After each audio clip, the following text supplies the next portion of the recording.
Hello, and welcome to our continuing series of Better Business interviews. Better businesses are those that are driven by purpose to use business as a force for good, for positive change, for people and planet. Throughout this series, we are chatting with key people in these organisations and finding out why they do what they do.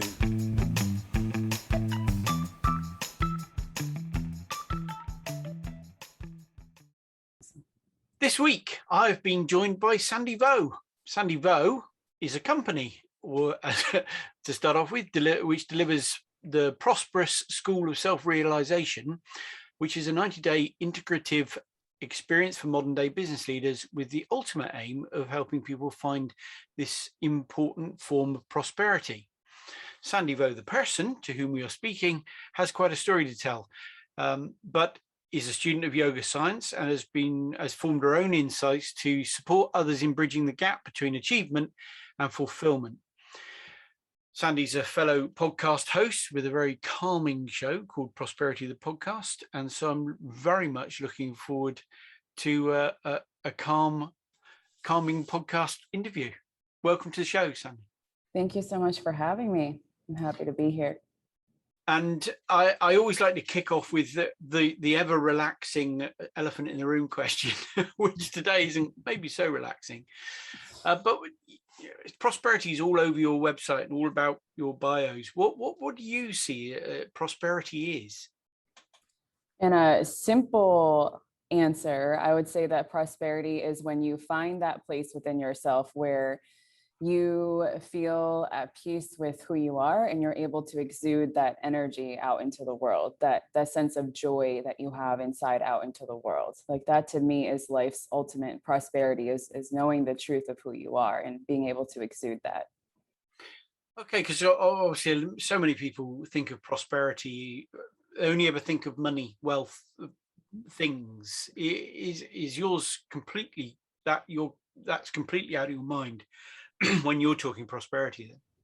I wouldn't say it's completely out of my mind, because when you are prosperous, when you're a prosperous human being, it's that inner fragrance of joy that you have, right? But it's also the wealth of what you're feeling too, the wealth of your health. And when you have health, when you have energy, when you have all of that, you're better able to make money as well. And so the money and the financial is a byproduct of that joy. So whereas most people think about prosperity, money is a center, money to me is just the cushion, the enhancer of actual prosperity of joy. Okay. So the material wealth is one of, kind of, that's the added extra of getting your mind in and your fulfillment. I mentioned in the write-up the difference between achievement and fulfillment, and many people would see achievements as fulfilling. Are they separate, or is there kind of an uncomfortable mix between those two states of being fulfilled and being an achiever? Well, it's a really good question to be able to distinguish the difference. I think that they are separate to some degree. Yeah. When I think of achievement, I think of the way that, we grew up and learned in our school systems, where you go into school, you learn something, you get an A or you get an F. And if you get an A, you're achieving something. And then we take that same type of mentality and we bring it into the workforce. And then we bring it into our businesses. We achieve things, but achievement is a very productive sense, but it's not always fulfilling. It's not just because we achieve things doesn't mean that we find this sense of joy and inner peace that happens inside of us.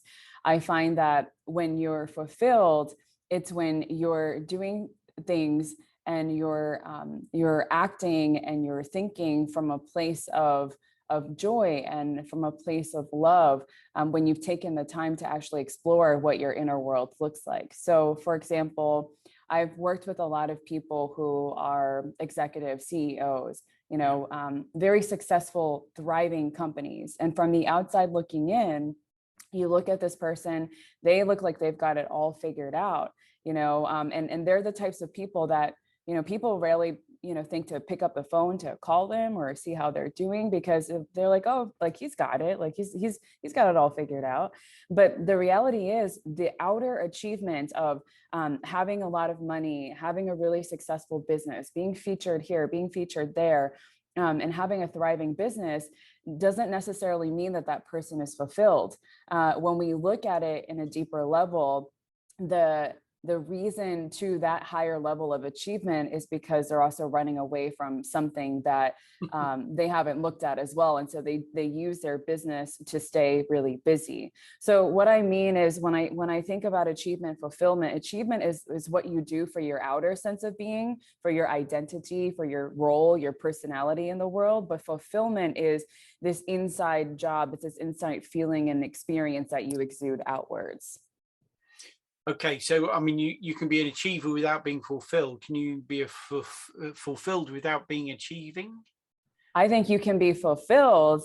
And when you achieve from a place of fulfillment, everything you do, it's like you're overflowing, right? You're not pouring from an empty cup. Whereas when you're achieving, sometimes you're achieving from a place of I'm tired, I'm burnt out, but I'm going to do this anyway because I need to hit this goal.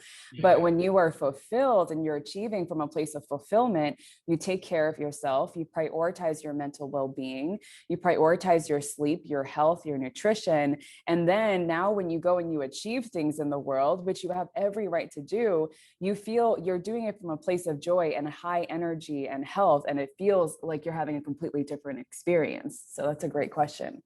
Yeah, I love that definition. I enjoyed listening to that back again and trying to dig into the depths of it, because this is quite a complex subject, isn't it? You're talking about the inner workings of an organ that we don't necessarily we don't fully understand in the brain. How do you approach this with your clients or students or whatever you'd like to call them? Yeah. So the notion between achievement and fulfillment, or understanding the brain. How do you address this really difficult organ that we know exists, obviously, because we all use it in one way or another. Right. But how it's just mental health. How do you address somebody's mental health? How do you start to helping people on that pathway to fulfillment and to self-realization? Yeah. So to answer it simply, and the way that I teach it is the 3 levels of consciousness. So I talk about 3 levels of consciousness. We have the unconscious mind, we have the conscious mind, and we also have the super conscious mind. So the unconscious mind makes up 98% of our patterns, actions, behaviors, thoughts. And so think about the unconscious mind as the portion of the mind, it's the reptilian portion of the mind where your learned behaviors are stored there. Things that when you were a baby, think about when you were a baby, you had this camera recorder and you're just absorbing everything. You're recording everything that you're picking up in your outer world. And now you're starting to adopt it to be true for yourself. So if your parents, acted a certain way or behaved a certain way, you start to adopt it too unconsciously. And that's just part of, I call it external programming. Your personality is part of your unconscious mind, traumas that we've experienced in the past. That's all part of our unconscious conditioning. And that makes up 98% of the way that we live our lives. And so the conscious mind, the way that you and I are able to engage with each other, have this conversation right now, the way that you're asking questions, the rational thinking, the present awareness, that's our conscious mind. And that makes up about 2 to 5%. So when you look at it, the unconscious mind makes up so much of the way that we live our lives. And what we don't realize is we are living on autopilot from a portion of our brain that we're not even aware of. And so one of the doctors, Dr. Bruce Lipton, he says that the unconscious mind is 1,000,000 times more powerful than the conscious mind. And when you really sit in this for a moment, it's going to be almost a blow to your brain, because you're like, wait a minute, I'm a creature of habits, and I've been doing the same thing that I did yesterday and the day before and the day before without even realizing it. And it's controlling the way that I live my life. And so my question that I like to approach, a lot of people is, if fears, limiting beliefs, doubts, and these learned behaviors are stored in the back of our mind, and they're controlling the way that we live our lives, it's also true that joy, love, peace can control our minds and affect the way that we live our lives if we take the time to bring the unconscious to the conscious, meaning if we take the time to become more aware of our thoughts, our habits, our patterns, and our behaviors, then we can actually make a change, and we're rewiring, reprogramming our minds in that way. And we understand more now. When I go after something, if I have a big goal for my business and I have this higher level of achievement, that decision that I make it's going to come from a place of fulfillment, because I've taken the time to understand where that drive actually comes from. And it's not coming from a place of needing to prove my worth, needing to prove my value to other people, needing to abide by the things that my parents wanted for me, but it's actually coming from a place of fulfillment and joy for myself. And so the ultimate question that I like to ask people that really just hits home is, are you living the life that you desire for you, or are you living the life that other people desire to live for you? And only you can answer that. Wow.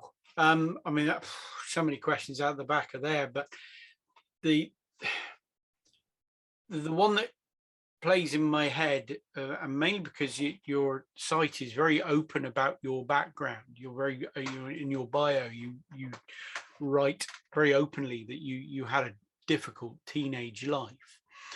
How, I mean, drawing on that experience to whatever level you want to, but how do you unlearn that kind of trauma-based? You know, we hear so much people that are affected by trauma, and people have been in a war zone or seen, you know, some dreadful things, and they're kind of broken by it. How do you address that unconscious response?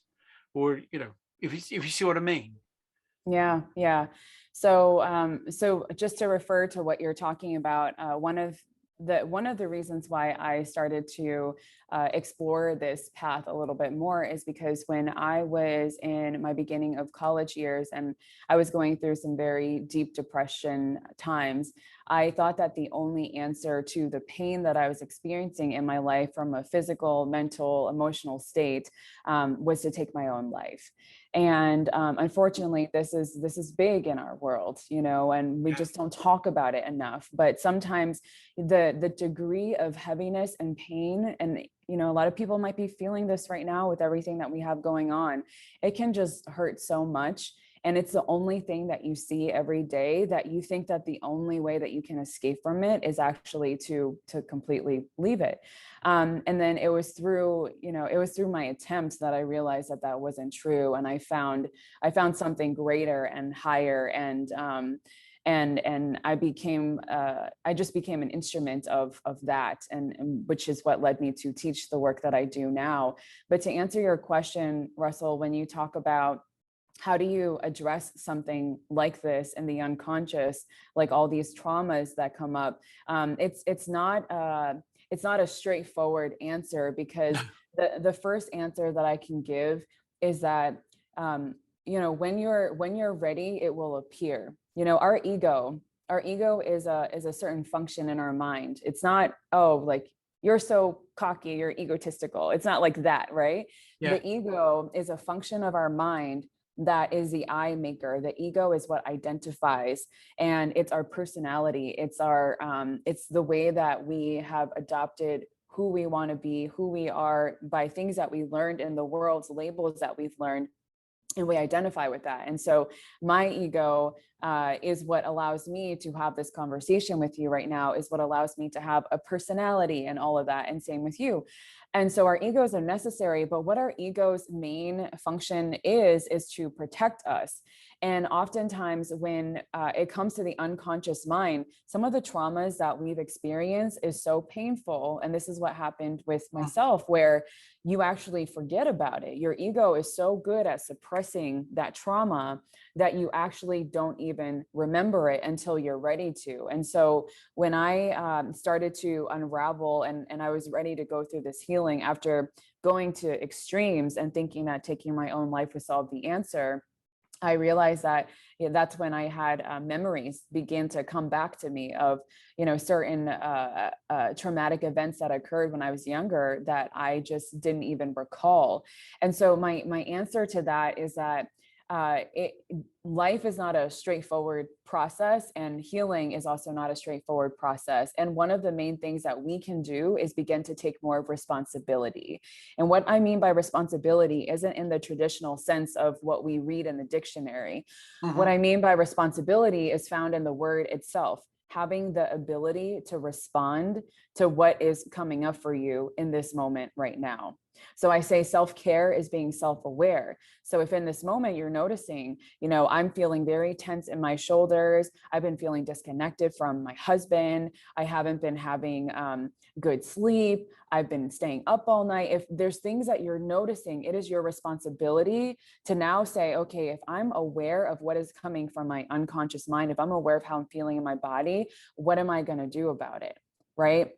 And that's where you start to explore more, and you adopt this mindset of curiosity and asking questions. Because what I say is, if you can ask the question, then the answer is also within you. Why else would you be able to ask that question, right? And it was through me asking a very simple question of, who am I? When I was feeling so lost, and I felt like all these labels in the world couldn't identify me, I couldn't fit inside of this box, I said, who am I? And then it led me to be a meditation teacher when I was trying to be a public relations specialist, wearing high heels and a hot pink suit, walking down New York City. That paints a glorious picture. A distinct change from your relaxed demeanor you have now. Now, brilliant, the response, the ability to be responsive. So firstly, people must, you first must have to teach people that they have this ability to respond. Yeah. So that, because presumably with your outcome, or your only route, your only response was to end your life in your mind. What transitioned you? What was there something that went, hold on, I need to ask a question here to see if I've got the ability to deal with this who am I question? What transitioned you to saying, I'm not going to try that particular route of terminal exit from the world, and I'm going to try something else? What happened? Or is it a bit of a mystery? Well, yeah, it is a bit of a mystery. Well, I thought I did terminally exit from the world. That was a thing. And then I opened my eyes, and I heard people laughing. I was still here, and I said, oh. And in that moment, I heard a higher voice. I heard a different voice. And it wasn't to take your own life, that type of death. It was an ego death. So what an ego death is really looking at this makeup, this identity of who you think you are, and realize that you are so much more than that. So in that moment when I didn't, it didn't happen for me, that's when I started to understand that there was something greater here, and you can call it God, you can call it the universe, you can call it Buddha, you can call it Allah, whatever religion you believe in. It's beyond religion. It's that force that allows you to breathe when you're not even thinking about it while you're sleeping. It's that force that is allowing your heart to pump when you're not even thinking about it. I mean, who is doing that? Who is guiding that? And so I think sometimes when we have these near-death experiences, we hear people share these stories all the time. That's when you kind of wake up to the true nature of who you are. And once you grasp that understanding, it's almost like you can't go back. You can't unknow the things that you know. You can't unlearn the things that you've learned. And so I say that in order to change our mind and our perspective, you have to teach the mind something different. And when you teach the mind something different, and once it knows, it's going to be more likely to go towards that path. To answer your question earlier, when you talked about when you're in it, how do you have the ability to respond? right? Because most of us, we don't respond. What Yeah. do? We react. We react. Yes. So if I'm sitting down and you're with a family member and they say something, they know just the right buttons to push, right? If they say something that triggers you, then you're gonna react right away. And the majority of us, that's what we do. You turn on the news, you watch the news, you see something you don't like, and what do? You react. Or you see something that causes fear in your body. What do? You close up your anus and you react, right? We do these things unconsciously without realizing it. And so what I'm saying is that the majority of what we do is we react. And this is why having wellness practices like meditation, which is simply a practice that helps you to slow down your brain, slow down your breathing, is so powerful, because it provides enough space in between the stimuli and the reaction so that you can actually respond. And so I like to communicate it like music sheet. Are you into music at all? Oh, very much Yeah. so. What kind of instrument do you play? Well, the vocal cords is as bad as good as I get with the tambourine, but I treat it as my instrument. Yes. Okay. So you've definitely seen, a music sheet, and you've definitely had some experience with that. So if you look at a music sheet, I just remember this from music school back then, or music classes back then. If you look at a music sheet, you got your notes. And when you look at the notes, they're separate of each other. There's space in between. And then when you look at the lines beneath, there's space in between. Now, imagine as if you took all those notes and you crumbled it together so that they're all next to each other, you would sound like, right? Like it wouldn't sound like music. It would sound like a jumbled mess. Yeah. But what happens is when you put spaces in between those notes, like you got a beautiful melody going through, right? And so it's the same thing with our thoughts. It's the same thing with the way that we react to our present reality, our external reality. When we have spaces in between our thoughts, when we have spaces in between what's happening, and we actually have the ability to observe, our life becomes a beautiful melody. And now we're just allowing the process of life to unfold. It's not like we're holding on to this grip of, this is how I have to be. No, this is my identity. That's why I experience the type of death that I experienced, because I was so attached to, no, this is my identity. I need to get great grades so I can graduate from high school and I can get in a job that pays me a lot of money so I can help my parents who were immigrants and I can buy them a house. That was my identity. And it was too much for me to take on. And so when we start to allow ourselves to have more spaces in between our thoughts, which is what meditation helps us to do, or going for a walk outside in nature helps us to do, or just spending some time being present, giving your full one-pointed attention to something helps you to do, then now you are more in control of your life. You are no longer reacting to it. You are now responding to it. And now you are a responsible citizen, and your life becomes, your life and your energy is sustained. You have sustained energy. You're not going from this place of achieving to the point where you burn out. You're actually achieving from this place of fulfillment. So it's like you're pouring water inside of your cup that's overflowing, and you have so much more to give to the people around you. And you feel so much more alive and vibrant because of it. I do love that musical analogy. It is so true. Music is a great analogy for so many things in life, but I do like that concept. The nice thing about music as well is when you're reading music, not that I can fully read music, but I'm probably more conscious of it than anything. You can't look pages ahead.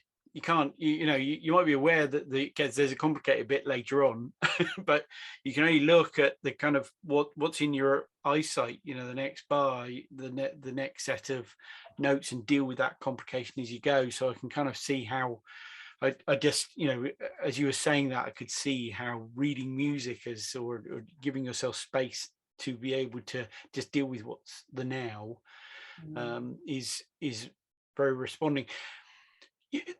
The point of reaction, I mean, the fright and flight thing, which we all have so much built into us, which tends to drive our immediate response or reaction, as you said, Can you what you feel is by giving that space, by just taking even the briefest period of time, that you can control reactions even in that moment? Absolutely. You know, I think that's what keeps us stuck is we think that it has to be so complicated. And that's what our brain does is we we think that in order to take care of ourselves, to have really great health, to great energy, we have to do so much. But really what it comes down to are the simple and basic things that we can do every day. So even when I teach people meditation, I start them off with 1 minute a day, just 1 minute. If you give me just that, you'll be able to feel this sense of peace and calm just by bringing your present awareness to your breath for 1 minute. And even if you go outside for a 10-minute walk first thing in the morning and connect with nature, if you do that every day without your phone, without any outer stimulation, you're going to create more space. And guess what? I find this with a lot of people in business that I work with, where they're very stuck on solving a problem. You know, they have a really big problem they need to solve in their business, and they're having a hard time doing it. And it's been the same thing for the past 3 weeks. Mm-hmm. And they're just at that point where they're about to give up. They're just, banging their heads on the wall, right? And then you tell them, go for a 30-minute walk, carve some time in your schedule, go for a 30-minute walk outside. Suddenly they come back and they're like, I got it. I figured it out. Oh my goodness. And it's not because it's not just because they went for a walk outside. It's because they finally gave themselves the ability to have space. And because their brains have space, now the answer that wants to come through is going to come through. It's going to come up because now there's space for it. But before it was just right? Like there Yeah, was not yeah. enough space. There was too much mental chatter. There was too much going on inside the brain. And so, what meditation or going for walks outside, doing things that you love, singing, playing an instrument, all those acts which produce a very similar experience to meditation alone is going to allow you to have so much space that you feel more well rested. Your body is more at ease, Mm-hmm. and you're breathing deeper. We don't realize this, but when we do things that we love, we're actually breathing a lot more than when we're doing things because we have to do them, because it's an obligation, because it's a place of fear. Even just talking about it right now, like I'm talking faster, I'm breathing from my chest, I'm talking really, really fast, right? And that is coming from a place where I'm not fully pumping in a lot of oxygen throughout my body. And we don't realize this throughout our days. We have meeting after meeting, conversation after conversation, and you're breathing from your chest. But when you go for a walk outside for 10 minutes, or you just just cook your own meal at home or something, you're breathing a lot deeper. And when you look at the belly of a baby, that's how they breathe. And that's how we were breathing as well. And we forgot about that when we got older, and life became more adulting, intense. Yeah, Life became more intense. Yeah. yeah. I see. I get it. So you would encourage anybody then to just take up the most basic form of meditation? What or the I'm bumbling here. You see, I can't even can't even get the word out, let alone put myself under stress. Meditation.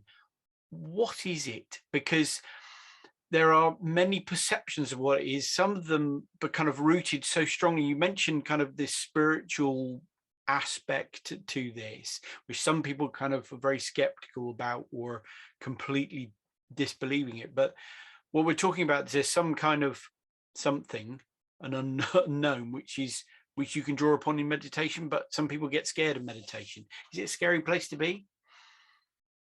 No, what I'll say, and I'll address the scary part. I'll start off by answering what meditation is not. So meditation is not it's not something that you do to shut down your brain. That's impossible. Our brain, it's just not that it's impossible, but it's not recommended. It's not the purpose. Our brain is very much just like our heart, just like our lungs. Our lungs are pumping involuntarily, our heart is beating involuntarily, and our brain also thinks involuntarily. That's its job, right? So Mm. the purpose of meditation isn't to shut down your brain. Meditation is also not a religion. So it doesn't align with any religion. I have students from all different types of religious backgrounds, and it has nothing to do with that. It's more of a practice. And meditation is also not something that requires a long time for you to do on a daily basis. Like sit there with your eyes closed for an hour in order for you to receive the effects, the side effects that you get from it. And so that's what meditation is not. What meditation is, through my almost decade of learning it, teaching it, studying, and going deeper and deeper into it, what I've discovered is that it's a process of rewiring, reprogramming the mind. So just like computers, we have these, CPUs where they get the computer up and running. There's hard drives in it, and there's these different softwares in the computer, and generating a ton of codes really, really quickly in order for us to have this amazing experience right now to connect. Our brains are the same way. And what meditation helps us to do is it helps us to reprogram, re-engineer our minds. And so meditation is more about taking the unconscious and making it conscious, so that now you realize that you are the creator of your life, and that you can actually transform the fear that you feel, the limiting beliefs that you have, the doubts, into creative action. And now you are a progressive human being in the world. You're a progressive citizen of the world, because you have this understanding, and now you're able to do with it whatever you are to do. And everyone's path is completely different. Everyone has a very unique path.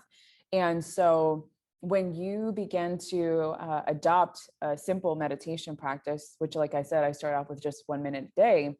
Yeah. It helps people to begin to have like a sniff, a scent. I don't know about you, but when I was younger, one of the things that I mean, I'm still young, but I'm just saying, when I was, 8, 9 years old, yeah, my mom, one of the things I looked forward to the most was my mom's cooking. My mom is Vietnamese and African-American, and she makes really good pho. I don't know if you ever heard of pho, but it's a Vietnamese broth noodle soup. Right. And it's very fragrant, lots of herbs, lots of cloves and cardamom, lots of spices.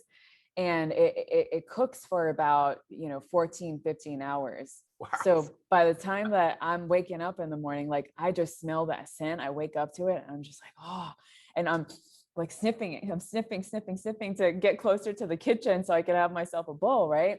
And you might have this memory with when you're walking down the street and you smell really good food at a restaurant. When you smell something good, you gravitate towards it. And it's the same thing as when you're practicing meditation. When you do it for 1 minute and your body is like, wow, what is this? I feel so relaxed. I feel so much more present. My mind feels more clear, less blurry. I feel like I am able to process information a lot more quickly. Things like that happen. I feel like I have more energy.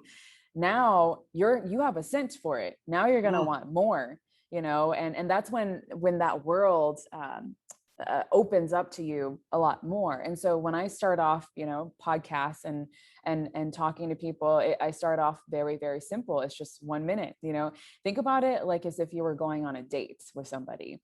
You wouldn't go on a date with somebody, hopefully, and sit there for 4 hours and just share, just talk the whole time and just talk about your entire life story, right? Like if you, hopefully not. Maybe not. If you go on the first, if you go on the first date, you kind of give people a little idea of who you are. And then from there, it unravels, it unfolds. And it's just the same way as a meditation practice. You start off with just this 1 minute, just enough to get a scent of it, just enough for your body to feel the profound effects of it. And then you're going to be like, okay, I want more now. But if I were to say, hey, like, this is what meditation actually is. You sit down, you close your eyes, and you stay there for 1 hour. You're going to be like, this is terrible. Like, I'm not going to do this ever again. And it actually stresses people out. It's actually not healthy to go and just sit down and closed your eyes like that, because your brain is so used to being busy and you're so used to doing so many things that it's actually unkind to the body. So when I teach people, I'm very aware of their mental state and where they're coming from. And I again, self-care is being self-aware. So because I'm aware of that, I offer them something very simple and easy to digest that's practical. Yeah. On the basis that you can't control something or manage something until you know it exists. So I suppose being self-aware is self-care is very much on that same line. Now, I could talk about this for absolutely hours because I got more questions than we've got time. But one of the things that we talked about when we first met was about sustainability. Now, obviously, our podcast is aimed at sustainability and business. How do you see your practice, your business, meditation, and all those other aspects of self-awareness fit into a sustainable business, a sustainable category? What was the word that you said? Fit? You said fitting? Fitting, yeah. How do you fit into the kind of that? Are we talking sustainability here, or is this something else? And why is it on this podcast, I suppose? Yeah. So, it's about creating sustainable human beings. That's what it comes down to at the end of the day. So if, our old way of living, of learning, was taught in a very, in a way that is very masculine based. And what I mean by that, masculine based, is that it was very driven by achievement, by capitalism, power, and all those ways, right? And that's how we've learned to live our lives. And so we go to school, we graduate so that we can get this job. We get this corporate job, and then we buy a house. We pay for a huge mortgage. We then work really hard to pay off that mortgage, and we have kids, and we keep that going generation after generation and after generation. And what we're finding now is that type of lifestyle, and that way of being is no longer sustainable. There's a huge the amount of stress and burnout that has been experienced among entrepreneurs, doctors, people in the healthcare field, people in corporate executives, is just it's astronomical at this point. It's not sustainable. And so, what I'm proposing is that in order for us to have sustaining businesses and corporations, especially if we feel like the work that we do is going to contribute to not just now, but future generations, who drives that corporation? Who drives that business? At the end of the day, it is the human being. So what we need are sustainable human beings. And the way that we sustain ourselves, the way that we sustain our health, our mental, emotional, physical well-being, is by taking care of ourselves, is by choosing to do practices and exercises, moving our bodies, just very simple, just going for a walk outside, breathing a little more deeply, simple things like that. We're creating more sustainable human beings, and therefore the decisions that we make is going to come from that fulfilling place that I talked about. And imagine if we all did that same thing, where we were achieving from a place of fulfillment.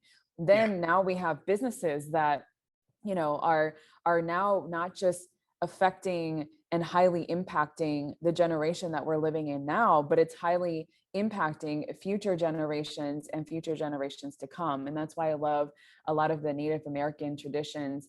Every decision that they make, they think about, how is this going to affect 7 generations from now? And then they make their decision. So when we become more mindful of ourselves and our own well-being, we can actually make those kinds of decisions, because we're not in fight or flight mode. Our brains aren't racing back and forth from the past to the future, from the past to the future, from the past to the future, but we are more present in this moment right now. And when you're present, your mind and your body are having a relationship and they are talking and they're in love with each other, the decisions that you make from that place is going to be one that, again, you're being responsible. You're having the ability to respond in that moment, and it's creating a more sustainable earth.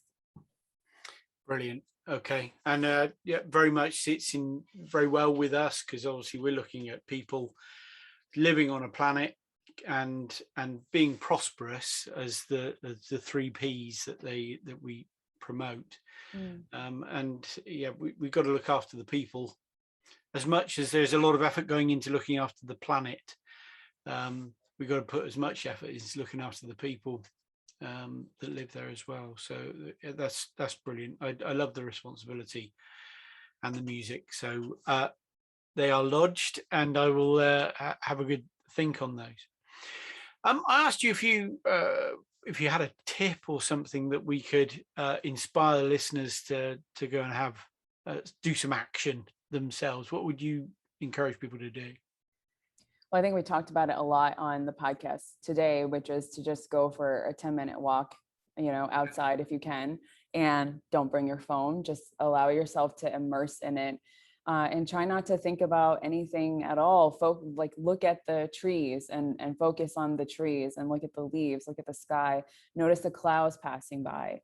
Look at the birds, listen to the birds. Just try to bring yourself into this very observant mode, as if you're watching a movie that's in front of you. When you watch movies, you're not really thinking about a lot of things. You're kind of just watching the storyline unfold.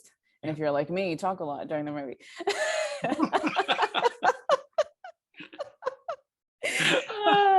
I see. Yes, this told a story. But yes, going for nature walks, and then just a simple minute meditation. So what I teach people is just to sit down comfortably in your chair. And do you want to try it right now? Just a quick 1-minute meditation. Let's go for it. All right. So you'll sit down comfortably in your chair and allow your feet to be relaxed on the ground. And now, right underneath your nose, if you put your finger right there, and you just don't say anything, but just breathe. Can you feel your breath? Right? Mm-hmm. You can feel it, right? So you take your hands down, or you can leave it there if you want to just have a focal point. And for 1 minute, you are just focusing on that point underneath your nostrils. And you inhale, bringing that breath all the way up to your head and all the way back down, just like a wave that drifts into the ocean. It goes up and then it goes down. So we inhale and we exhale, and we feel that breath right underneath our nostril. And you just do that for 1 minute, and then you open your eyes. And, what do you feel with just 60 seconds of doing that? I don't even think that was 60 seconds, but. No, it's a strange thing to do in the middle of a podcast, because you're kind of thinking, switching off is quite hard, isn't it? Because I was thinking, how much have we got? Am I on time? What's my next question? Even then, even in that moment, and trying to focus on that. But I do get it. I must admit, it is something that I do, and used to do for singing practice as well. Is to breathe in for 30 seconds, hold for 30, and hold and breathe out for 30, and quite a challenge to get to that kind of numbers. But because that's all you were focusing on, time, I was just counting to 30 and thinking about breathing. That was all I was doing. And you say it's only one thing you can think about at once in your conscious mind. And that's it. That was it. And so your unconscious mind's got time to get on with the filing, I suppose. Exactly. I know what I'm gonna. But what mine was during that thing was saying, "Hey, you're in the middle of a podcast, mate. Don't lose yourself too much. Don't lose yourself. It could be the very, very strange end of the podcast as I kind of drift off into a meditative state." That's brilliant. Okay, so not only we got the hint, we've got a little practical introduction to it as well. I like that. First time ever. A couple of firsts in this show, that's for sure. Okay, so if somebody was looking to a recommendation from you, what would you point them towards that you would recommend they have a look at, watch, read, over and above doing their meditative acts? What can they do to learn a bit more? Yeah, I would highly recommend The Heart and Science of Yoga, The Blueprint for Peace, Happiness, and Health by Leonard Perlmutter. He's coming out with another book called Your Conscience. And I think his books and his material, it speaks to the human being in the world that's looking to just go back to their true nature, but there's scientific explanations in there. It's very practical. It's very easy to understand and consume and apply. So I highly recommend that. It's a very great guidebook. Brilliant. Okay, thank you. Well, I'll seek to look that up and put a link to it on the show page, and watch out for the other one. Very interesting, Conscience, because it, I won't go into the Greek, but yes, I have done some research on the conscience before, because it is a strange tool that we all have. Yeah, it's quite a strange tool. Yeah. Okay, so are you ready then, as we wind up, for a few facts? Take a deep breath. These are very simple, and I've got a good feeling about this.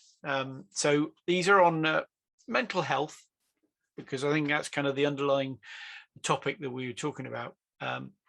So if I give you a fact that globally mental illness affects more males than females, is that a fact or a fake? I'm going to say fact. Fact. Well, actually, I swapped them around. There are more females. That's 11.9% of the world's population. Female population suffers from mental illness, and 9.3% of males, which I kind of started off thinking, I think I understand that. I think so. Females suffer from a lot more inequality in the world, historical inequality and religious inequality, as well, as we're seeing in other places, aren't we? So okay, so I got one. It's not a competition. According Sure. No, sure it isn't. According to a study published by the Lancet Psychiatry, the total cost of treatment of anxiety and depression disorders across 36 countries, so it's a sample, is estimated to be $147 billion. It will be in 2030, and $147 billion by 2030 is the costs to the developed world, essentially. Oh, that is mind-blowing. And I'm going to say that it's also true. You would be correct. Yes. That is astonishing. There were all sorts of figures about just a 5% investment into treating that properly could see it was a mind-boggling figure, something like $500 billion annually in improving our economy. Which kind of goes back to your, if you're prosperous mentally, spiritually, then you could become more prosperous financially, materially. So okay, so I got one more. Okay. One more for you. The research found, there was a piece of research done that found that 40% of organizations had seen an increase in the demand for mental health support since the pandemic started. A 40% increase in organizations seeing a demand in mental health increasing. I want to say true, but I wonder if it's even more, if this is a trick question and it's more than 40%. But yeah, I'm going to say true. Me? Trick? Yeah, I did, and that was a fake. It's actually 80% of organizations. Yes. See, that's what I'm saying. I think it's even more than that. Okay, so well, I'll give you a half a point, and we'll call it a draw then, shall we? Yeah. But yeah, that's it. Organizations are seeing a huge drawdown on people struggling with this situation. But not only that, obviously we push people to work from home. We've we've put them under stress and strains of having to balance home life whilst trying to do a day's job, whatever it might be. It's and so yeah, there's only 20% of organizations that haven't seen a rise, and I'm wondering what those 20% are doing. Yeah. Either they're treating everyone brilliantly and they couldn't rise, or they are paying attention, maybe. Okay, well, on that draw, we'll call it a draw, because you kind of said I think it's higher, but I'll go true, so I'll be kind on that one. On that draw, and with some brilliant learning in that, some brilliant insights into how to deal with our mental health. Just leaves me to thank you, Sandy, for joining the Green Elephant Show. Thank you very much for having me. It's a pleasure.